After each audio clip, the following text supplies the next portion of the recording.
Hello students, my name is S के वर्मा। और आज वाले लेक्चर के अंदर हमें करना था एक्सरसाइज 5.1 का क्वेश्चन नंबर 3। ठीक है, लेकिन क्वेश्चन नंबर 3 करने से पहले सबसे पहले हम कुछ कंसेप्ट क्लियर करेंगे, ताकि वो कंसेप्ट क्योंकि आगे आने वाली है और आपकी जो है वो नॉलेज भी बढ़ेगी उन कंसेप्ट से।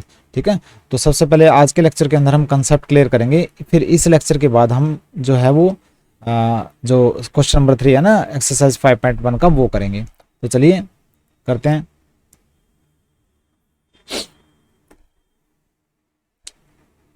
एक्सरसाइज 5.1 है।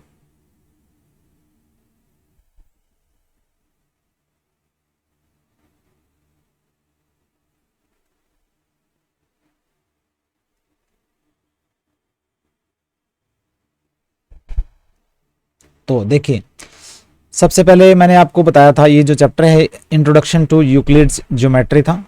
यूक्लिड क्या था? यूक्लिड किसका नाम है? एक ग्रीक मैथमेटिशियन है।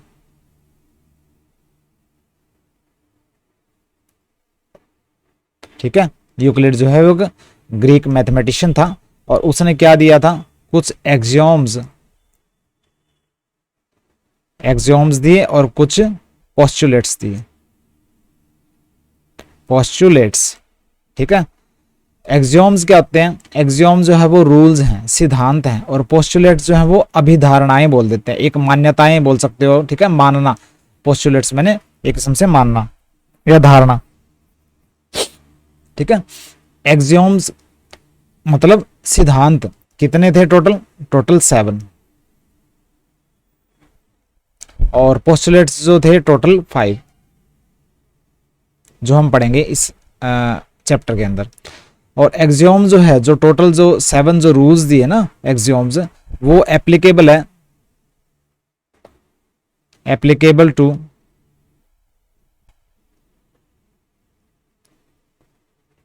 Every part of mathematics. Mathematics का कोई भी पार्ट हो, अर्थमेटिक हो, ट्रिगोनोमेट्री हो, ज्योमेट्री हो, ठीक है, हर एक जो पार्ट है ना मैथमेटिक्स में, वहां पे जो ये 7 जो एक्सियोम्स है ना, 7 जो रूल्स हैं, वो लागू होंगे। लेकिन जो ये जो पोस्टुलेट्स हैं वो एप्लीकेबल है सिर्फ ज्योमेट्री के अंदर ही, एप्लीकेबल टू ज्योमेट्री। जो ज्योमेट्री पार्ट है ना मैथमेटिक्स का, उसी में ही लागू हैं ये पोस्टुलेट्स। ठीक है, तो एक एक करके हम एक्सियोम्स पढ़ेंगे, 7 एक्सियोम्स पढ़ेंगे। देखिए, ये एक्सियोम्स आपको पढ़ने जरूरी हैं, क्योंकि इसके बिना आपको इंटरेस्ट नहीं बनेगा स्टडी के अंदर। एक रट्टा रह के बन जाएगा, रट्टा बन के रह जाएगा अगर आप एक्सियोम्स और पोस्टुलेट्स वगैरह नहीं पढ़ेंगे। तो 7 जो है एक्सियोम्स या रूल्स हम पढ़ेंगे। पहला रूल जो क्या था, क्या दिया था यूक्लिड ने? पहला रूल दिया था, उसने बोला था कि अगर a equal to B and b equal to C, ये एग्जांपल दे रहा हूं मैं, a b के इक्वल है, b c के इक्वल है, ठीक है, तो a c के भी तो इक्वल होगा, then a equal to c also. अगर a b के इक्वल है और b c के इक्वल है तो a और c भी तो इक्वल होंगी। ठीक है, मतलब इसको क्या लिखोगे? इफ टू थिंग्स आर, ये दो चीजें हैं a and c, if two things are equal to same thing, a जो है एक थिंग है वो b के इक्वल है, c भी एक थिंग है वो b के इक्वल है। अगर दो चीजें एक सेम चीज के इक्वल हो तो वो दोनों चीजें ना आपस में भी इक्वल होंगी। तो क्या लिखोगे? If two things are equal to same thing, अगर दो थिंग्स एक सेम थिंग के इक्वल हो, then they are also equal to each other, वो एक दूसरे के भी इक्वल होंगी।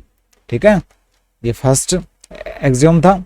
सेकंड एक्सियोम उसने दिया कि मान लीजिए दो इक्वल नंबर दे रखे हैं, ठीक है, 3 एंड 3, उनमें अगर एक दूसरे के इक्वल हो, अगर उनमें बराबर का नंबर ऐड करोगे, इसमें भी 1 ऐड कर दिया तो इसमें भी 1 ऐड कर दिया, तो दोनों क्या होंगे?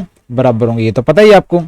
तो इसका रूल क्या दिया था? इफ इक्वल्स आर, ये इक्वल है, if equal are added to equals, if equals ये 1 एंड 1 क्या है, इक्वल नंबर है ना, equals are added to equals. अगर हम इक्वल नंबर ऐड करते हैं इक्वल नंबर में, पहले से जो इक्वल नंबर है उनमें, देन होल्स आर इक्वल, तो जो ऐड करने पे जो होल आएगा ना, ये 4 बन जाएगा, ये 4 बन जाएगा, वो भी इक्वल होंगी। आसान है। तो फिर थर्ड रूल है कि अगर हम इक्वल नंबर सब्ट्रैक्ट करते हैं इक्वल नंबर में से, जैसे 3 और 3 दो इक्वल नंबर है, उसमें से हम इक्वल नंबर सब्ट्रैक्ट कर देंगे तो दोनों इक्वल होंगे। ये तीसरा रूल है, मिलता जुलता है। क्या बोला था, इफ इक्वल्स, इक्वल्स क्या है यहाँ पे 1 एंड 1, इक्वल्स आर सब्ट्रैक्टेड, अगर इक्वल घटाया जाता है फ्रॉम इक्वल्स, इक्वल में से घटाया जाता है, ठीक है, जब इक्वल घटाया जाता है, जैसे 1 और 1 घटा दिया, दो इक्वल में से 3 और 3 में से, ठीक है, तो तब भी क्या होगा, होल्स आर, जो टोटल आएगा ना वो इक्वल होंगे। क्लियर है। फिर फोर्थ पार्ट, फोर्थ जो एक्सियोम था, फोर्थ एक्सियोम के अंदर क्या दिया उसने, यूक्लिड ने, देखो 4 एक्सियोम के अंदर उसने बोला कि जैसे ये एक स्क्वायर है और ये दूसरा स्क्वायर, सॉरी ये एक सर्कल है, ये एक दूसरा सर्कल है, ठीक है, तो इसकी रेडियस है ये स्मॉल आर और इसकी रेडियस है ये भी स्मॉल आर, बराबर है, दो सर्कल की रेडियस बराबर है, तो वो सर्कल भी इक्वल होंगे। ठीक है, तो क्या लिखोगे आप, इफ टू थिंग्स, अगर दो चीजें, यहाँ पे दो चीजें क्या है, सर्कल है, दो चीजें रेडियस है, यहाँ पे सर्कल की रेडियस है, इफ टू थिंग्स कंसाइड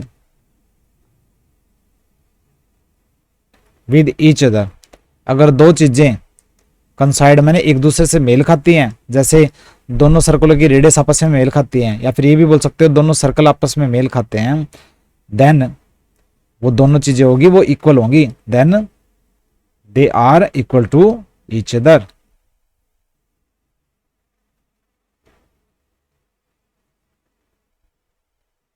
ठीक है, अगर दो चीजें जैसे सर्कल भी बोल सकते हो, अगर दोनों सर्कल जैसे आपस में मेल खाते हैं रेडियस में, तो वो क्या होंगे, एक दूसरे से इक्वल होंगे। तो इफ टू थिंग्स कंसाइड मैंने मेल खाते हैं एक दूसरे से, then they are equal to each other, एक दूसरे के वो इक्वल होंगी। ये फोर्थ एक्सियोम था। उसके बाद फिफ्थ एक्सियोम, फिफ्थ एक्सियोम उसने दिया था कि अगर देखिए एक नंबर है एक्स, एक नंबर है वाई, कोई भी थिंग है, एक एक्स है और एक वाई है, एक्स जेड के 2 गुणे के इक्वल है और वाई भी जो जेड के 2 गुणे के इक्वल है, तो एक्स और वाई भी तो इक्वल होंगे।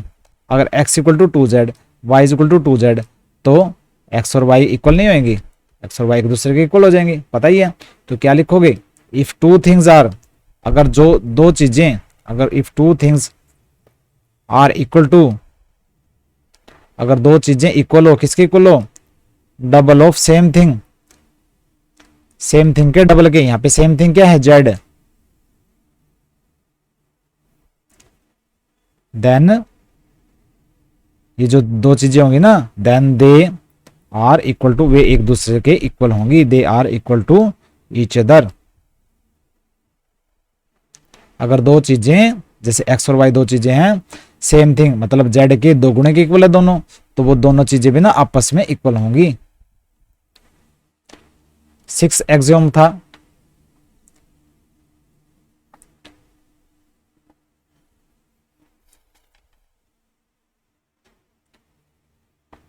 एक एक्सियोम जो है वो आगे पीछे हो गया, कोई बात नहीं, चलो ये 7th है वैसे एक्सियोम, चलो कोई बात नहीं, वो लास्ट में करा दूंगा मैं।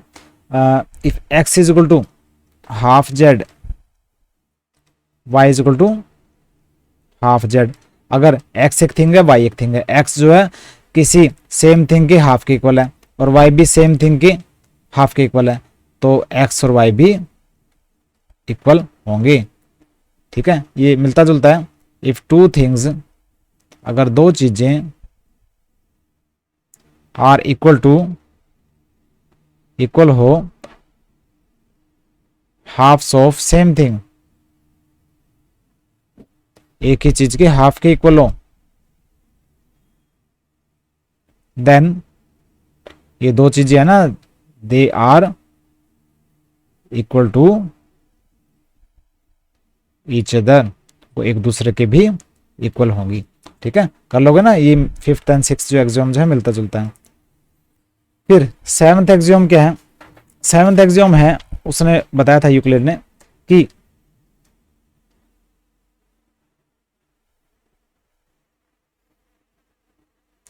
जैसे कि एक मैंने टम्बलर ले लिया, टम्बलर, टम्बलर मैंने ग्लास, ठीक है, टम्बलर बोलते हैं। टम्बलर के अंदर मैंने 2 लीटर वाटर ले लिया, 2 लीटर, और मैं इसको दो छोटे टम्बलर में, दो छोटे गिलास में मैंने क्या किया, 1-1 लीटर डाल दिया मैंने वो पानी। ठीक है, तो ये तो है होल, ये तो पूरा का पूरा था, और ये पार्ट है, और ये भी पार्ट है।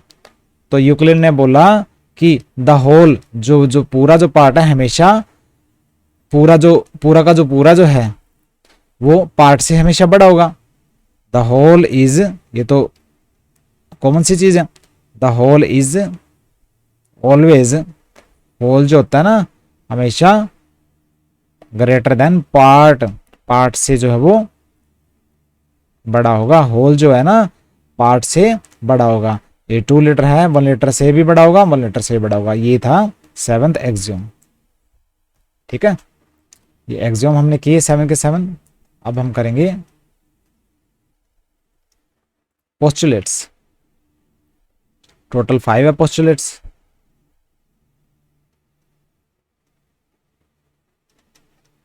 देखिए पहला पोस्टुलेट्स क्या बोला था, पोस्टुलेट्स टोटल 5 है, और मैंने बताया था ज्योमेट्री में ही एप्लीकेबल है वो।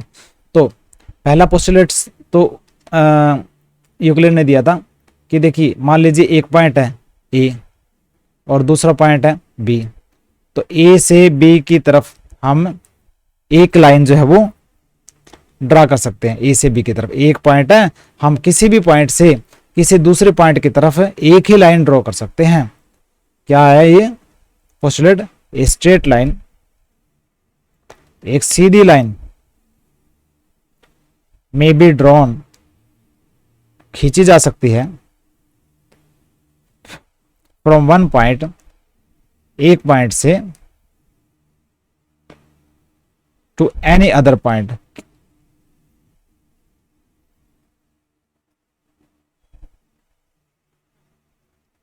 ठीक है, किसी भी एक पॉइंट से एक सीधी लाइन खींची जा सकती है किसी भी दूसरे पॉइंट की ओर। ठीक है, तो ये तो क्लियर है। सेकंड, सेकंड जो उसने पोस्टुलेट दिया था यूक्लिड ने, बोला था कि ये जैसे कि एक टर्मिनेटेड लाइन है, टर्मिनेटेड लाइन या लाइन सेगमेंट एक ही बात है। ठीक है, उसको हम लेफ्ट और राइट दोनों साइड में बढ़ा सकते हैं इनडेफिनेटली, कितना भी। तो क्या दिया था उसने, ए टर्मिनेटेड लाइन, एक टर्मिनेटेड लाइन को प्रोड्यूस कर सकते हैं या बढ़ा सकते हैं इनडेफिनेटली, अनंत रूप से। ठीक है, एक टर्मिनेटेड लाइन, ये टर्मिनेटेड लाइन थी ए बी, इसको इस साइड भी दोनों साइड से हम प्रोड्यूस मतलब बढ़ा सकते हैं इनडेफिनेटली, मैंने कितना भी। तो ये थर्ड पोस्टुलेट था, सॉरी सेकंड पोस्टुलेट था। अब थर्ड पोस्टुलेट, थर्ड पोस्टुलेट से उसने दिया था, क्या बोला था कि किसी भी पॉइंट को सर्कल सेंटर मानकर, और जैसे ओ पॉइंट को सेंटर मानकर, और कितने भी रेडियस लेकर आप सर्कल खींच सकते हो। तो a circle can be drawn, ये दिया था postulate, a circle can be drawn, एक सर्कल खींचा जा सकता है या बनाया जा सकता है विद एनी सेंटर, किसी भी पॉइंट को सेंटर मानकर,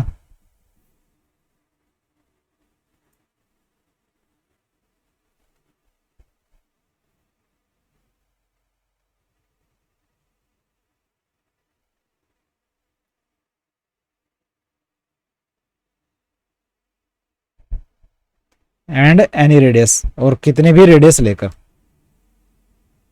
ठीक है, किसी भी पॉइंट को सेंटर मानकर, और ज्यादा ले लो चाहे रेडियस है, और कितने भी रेडियस लेकर आप एक सर्कल खींच सकते हो।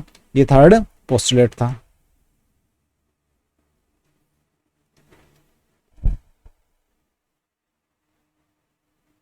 फोर्थ पोस्टुलेट, फोर्थ पोस्टुलेट उसने दिया था कि जितने भी राइट एंगल है वो एक दूसरे के इक्वल होते हैं। अब राइट एंगल तो सारे 90 डिग्री के होते हैं, तो इक्वल ही होंगे।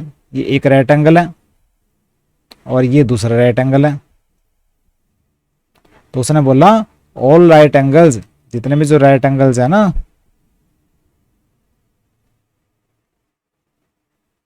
वो एक दूसरे के इक्वल होते हैं, are equal to one another.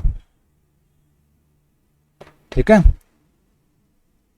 बिल्कुल आसान था ये भी, फोर्थ वाला।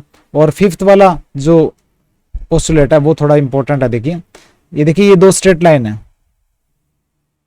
ठीक है, एक स्ट्रेट लाइन ये है, एक स्ट्रेट लाइन ये है, और ये तीसरी स्ट्रेट लाइन है जो कि इन दोनों स्ट्रेट लाइन के ऊपर गिरी है, तीसरी स्ट्रेट लाइन। तो ये जो एंगल है एक्सटीरियर है, ये भी एक्सटीरियर है, ये भी एक्सटीरियर है, ये भी एक्सटीरियर है, ठीक है, ये बाहर वाले एंगल है चारों, ठीक है। और इंटीरियर एंगल एक ये है, एक ये है, और इस साइड वाले ये है और ये है, ठीक है।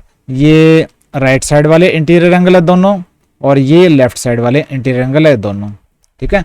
ये एक्सटीरियर, ये भी एक्सटीरियर, ये एक्सटीरियर, ये भी एक्सटीरियर, ये इंटीरियर एंगल है राइट साइड वाले, ये इंटीरियर एंगल है लेफ्ट साइड वाले, ठीक है।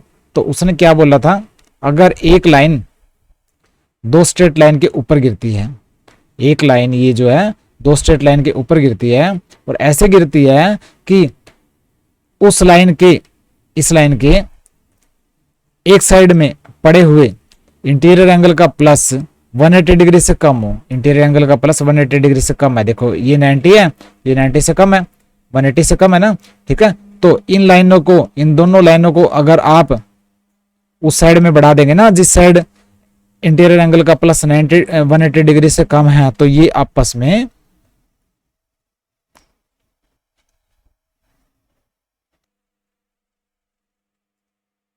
ठीक है। तो ये दो स्ट्रेट लाइन है, उस पे एक जो लाइन जो है वो फॉल कर रही है, मतलब गिर रही है, और ऐसे गिर रही है कि उस लाइन के एक साइड में पड़े हुए इंटीरियर एंगल का प्लस 180 डिग्री से कम है। तो इन दोनों लाइनों को अगर आप इस साइड बढ़ा दोगे ना, तो वापस में मीट करेंगी। ये वाला रूल दिया था, वो सॉरी पोस्टुलेट दिया था यूक्लिड ने। तो इसको क्या लिखोगे, इफ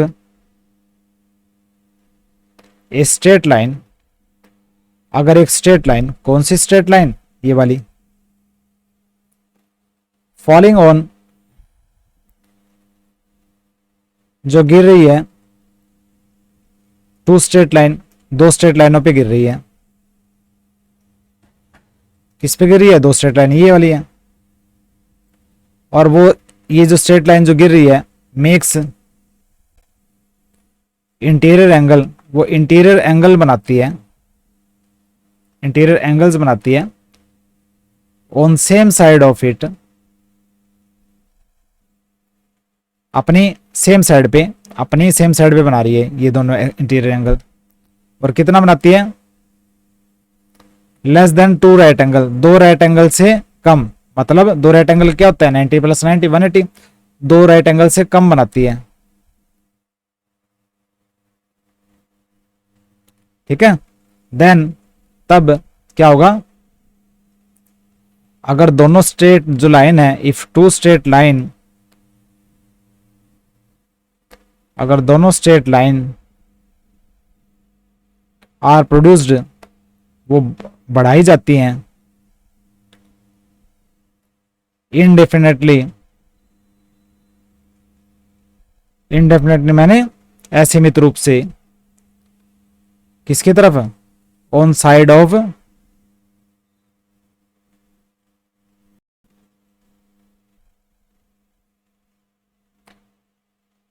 दीज इंटीरियर एंगल, इन इंटीरियर एंगल की ओर,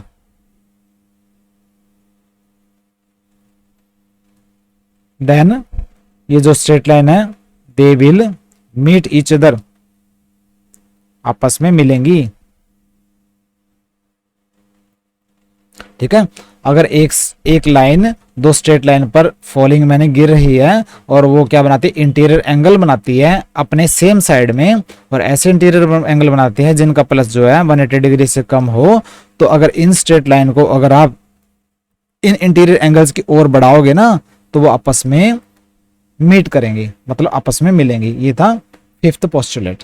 तो आपने आज के लेक्चर के अंदर यूक्लिड के एक्सियोम्स 7 और 5 पोस्टुलेट्स किए, इनको आप अच्छे ढंग से कर लेना, ठीक है। अगर आपने इंटरेस्ट बनाना है उसके बाद फिर हम आगे एक्सरसाइज करेंगे, ठीक है। तो फिर कॉपी में उतार लेना मेरे नोट्स को। मिलते हैं नेक्स्ट लेक्चर में।